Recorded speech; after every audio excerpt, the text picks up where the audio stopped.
नमस्कार दोस्तों, मैं राहुल शर्मा आप सभी का हार्दिक स्वागत करता हूं डिकोड डिप्लोमेसी विद राहुल पर। अमेरिका के राष्ट्रपति ट्रंप जैसे ही पुणे एक बार फिर अमेरिका की सत्ता पर काबिज होते हैं तो पूरी दुनिया को वो टैरिफ यानी रेसिप्रोकल टैक्स के नाम पर डराने और धमकाने की शुरुआत कर देते हैं। अपनी डराने और धमकाने की शुरुआत में वो एशिया के दो सबसे बड़ी या सबसे उभरती हुई इकोनॉमी पर हमला करते हैं, यानी चीन पर और भारत पर।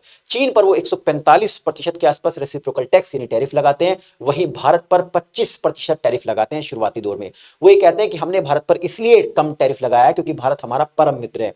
लेकिन कुछ दिन के बाद भारत पर यह 25% रेसिप्रोकल टैक्स बढ़ाकर 50% तक कर दिया जाता है। आजकल तो यह भी कहते हुए कई बार सुना गया ट्रंप को कि जल्द ही मैं भारत पर यह टैरिफ 50% से बढ़ाकर 500% कर दूंगा। लेकिन दोस्तों, आपको जानकर अचंभा होगा, चीन पर जो 145% के आसपास टैरिफ लगाया गया था उसको घटाकर अमेरिका के राष्ट्रपति ने 10% कर दिया है, यानी कि 135% का तुरंत ही रिलीफ दे दिया गया था। अब इसी रिलीफ का फायदा उठाना कहना लो या फिर अमेरिका के राष्ट्रपति की जो ट्रेड पॉलिसी थी उसको करारा जवाब देना लो, इस समय चीन ने जो आंकड़ा पेश किया है उससे पूरी की पूरी दुनिया भौचक्की हो गई है और ट्रंप के मुंह पर तो करारा तमाचा है। दोस्तों, चीन ने जो अपना ट्रेड का डेटा पेश किया है उसमें बताया गया है चीन के द्वारा कि फाइनेंशियल ईयर 2025 में हमने जो दुनिया से सामान खरीदा है इससे बहुत ज्यादा हमने दुनिया को बेच दिया है। यानी उन्होंने बताया कि हमारा ट्रेड सरप्लस 108 लाख करोड़ रुपए का है, यानी 1.2 ट्रिलियन अमेरिकन डॉलर का ज्यादा सामान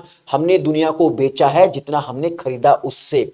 अब सवाल उठता यह है दोस्तों कि आखिरकार ये टैरिफ कम क्यों किया गया था अमेरिका के राष्ट्रपति के द्वारा, जो चीन पर 145% लगाया गया था, यानी 135% का रिलीफ क्यों दिया गया था और भारत पर आज भी 50% के आसपास का टैरिफ बना हुआ है, जिससे भारत को तो लगभग अभी तक मई 2025 से लेकर अक्टूबर 2025 तक का जो आंकड़ा है उसमें लगभग 10 बिलियन अमेरिकन डॉलर का नुकसान हो चुका है। वहीं चीन ने पूरी दुनिया को बता दिया है कि ट्रंप के टैरिफ पर कोई फर्क नहीं पड़ता है, हमने दुनिया को 108 लाख करोड़ रुपए का ज्यादा सामान बेच दिया है। अब बात कर लेते हैं कि भाई 145% टैरिफ लगाकर कम क्यों किया गया। आप सभी जानते हैं अप्रैल 2005 में चीन पर 145% के आसपास अमेरिका के राष्ट्रपति ने टैरिफ लगा दिया, लेकिन बाद में जैसे ही चीन ने अमेरिका के राष्ट्रपति की दुखती हुई नस को दबाया तो छटपटा के ट्रंप ने तुरंत ही इस रेसिप्रोकल टैक्स को 10% पे कर दिया, यानी 135% का तुरंत ही रिलीफ दिया। रीजन क्या है? उसका रीजन यह है दोस्तों, डिपेंडेंसी ऑन चीन। अमेरिका की डिपेंडेंसी है चीन पर। अमेरिका की बहुत बड़ी बड़ी कंपनी जैसे एप्पल हुआ, टेस्ला हुआ, इंटेल हुआ, वॉलमार्ट हुआ, ये अपने कंपोनेंट्स या तो चीन से खरीदते हैं या चीन में बनवाती हैं। तो जैसे चीन पर रेसिप्रोकल टैक्स 145% लगाया गया तो चीन ने इन कंपनियों को दिए जाने वाले प्रोडक्ट्स के प्राइस इतने हाई कर दिए, उन पर इतना जबरदस्त टैक्स लगा दिया कि जो फाइनल प्रोडक्ट्स जो अमेरिका में सेल हो रहे थे, अमेरिकी कंपनी बनवा रही थी, उसके प्राइस इतने हाई हो गए कि इनके प्रोडक्ट्स कोई नहीं खरीद रहा था। यानी कि इनके प्रोडक्ट सेल नहीं हो रहे थे तो वहां पर धीरे धीरे बेरोजगारी की भी शुरुआत होने लगी। तो अमेरिका का राष्ट्रपति ठहरा ढेर जाना, तुरंत ही उसने नेगोशिएशन के टेबल पर आ गया चीन के साथ और चीन से कहा कि ठीक है भाई, हम रेसिप्रोकल टैक्स 145 से घटाकर 10% करेंगे। लेकिन दोस्तों, भारत पर शुरुआती दौर में 25% रेसिप्रोकल टैक्स लगाया गया, बाद में भारत पर 25% और बढ़ा दिया गया, यानी टोटल भारत पर इस समय रेसिप्रोकल टैक्स यानी टैरिफ है दोस्तों 50%। बाद में 25% इसलिए बढ़ाया गया कि ट्रंप ये नहीं चाहते कि भारत सस्ते दाम पर रूस से कच्चा तेल खरीदे। कई बार भारत को धमकी दे चुके हैं कि रूस से तेल खरीदना बंद कर दो। अब तो यह भी कहना शुरू कर दिया कि अगर आप और रूस से तेल खरीदेंगे, रुकेंगे नहीं, तो हम आप पर यह टैरिफ 500% कर देंगे। मैं आपको बता दूं दोस्तों, अब जिस प्रकार से रेसिप्रोकल टैक्स चीन का कम किया, भारत का कम क्यों नहीं कर रहे?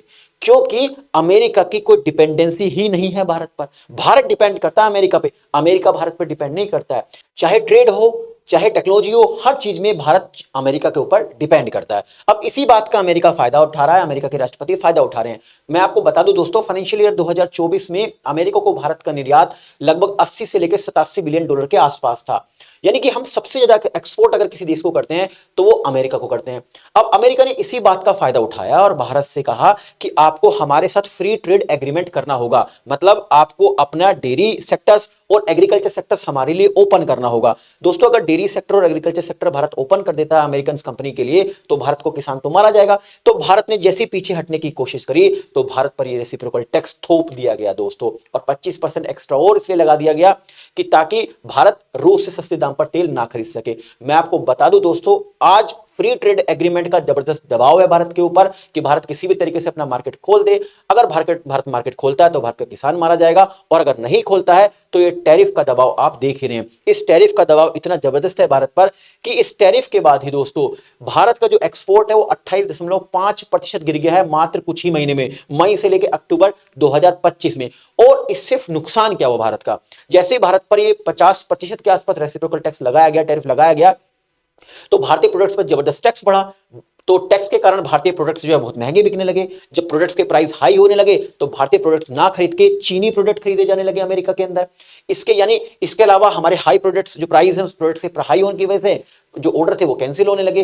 कई जगह पर तो हमें अपने प्रोडक्ट कम दाम में बेचने पड़े अमेरिका के अंदर, यानी जिसकी वजह से लगभग हमें इस रेसिप्रोकल टैक्स की वजह से 8 से 10 बिलियन अमेरिकन डॉलर का नुकसान हुआ। वहीं जो चीन है दोस्तों, चीन ने अमेरिका के द्वारा जो 145% के आसपास रेसिप्रोकल टैक्स लगाया गया था शुरुआती दौर में, उसको घटाकर 10% कर दिया गया।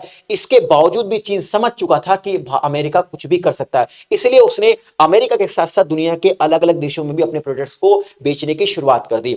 आज अगर बात करें फाइनेंशियल ईयर 2025 की, तो 2025 फाइनेंशियल ईयर में चीन ने अपने प्रोडक्ट्स दक्षिण पूर्व एशिया, अफ्रीका, यूरोप और लैटिन अमेरिका में बेचे। मतलब अमेरिका में तो उसने प्रोडक्ट सेल करेगी, इसके अलावा वो दूसरे मार्केट भी उसने ढूंढने की शुरुआत कर दी, कोशिश कर दी। मैं आपको बता दूं दोस्तों, चीन को यह अनुमान था कि फाइनेंशियल ईयर 2025 में उनका जो एक्सपोर्ट है वो 3% बढ़ेगा, लेकिन वो 3% नहीं, वो 6.6% बढ़ा। मतलब भारत केवल सोचता ही रह गया। आज हम बात करते हैं कि हम यूरोपियन यूनियन से फ्री ट्रेड एग्रीमेंट करेंगे, हम ब्रिटेन से फ्री ट्रेड एग्रीमेंट करेंगे, हम फलाना कंट्री से फ्री ट्रेड एग्रीमेंट करेंगे, मतलब हम सोचते ही रह गए। वहीं पर दोस्तों जो चीन है उसने जो 135% टैरिफ कम हुआ उसका तो फायदा उठाया। इसके अलावा वो 10% टैरिफ को निगाह में रखकर उसने पूरी दुनिया में अपना व्यापार जो है, अपना बाजार बहुत तेजी से फैला दिया। तो भारत को भी अगर इस नुकसान से बचना है तो दुनिया के अलग अलग देशों पर कब्जा करना होगा दोस्तों, अपने मार्केट को फैलाना होगा। तो आप मुझे इस वीडियो के कमेंट बॉक्स में यह जरूर बताइएगा कि आखिरकार वो कब सिचुएशन आएगी कि भारत की डिपेंडेंसी अमेरिका पे नहीं, अमेरिका की डिपेंडेंसी भारत पर बनेगी। इस वीडियो के कमेंट बॉक्स में जरूर बताइएगा। तब तक के लिए मेरे साथ जुड़े रहिएगा। नेक्स्ट वीडियो में आप सभी से मिलते हैं। नमस्कार, जय हिंद दोस्तों।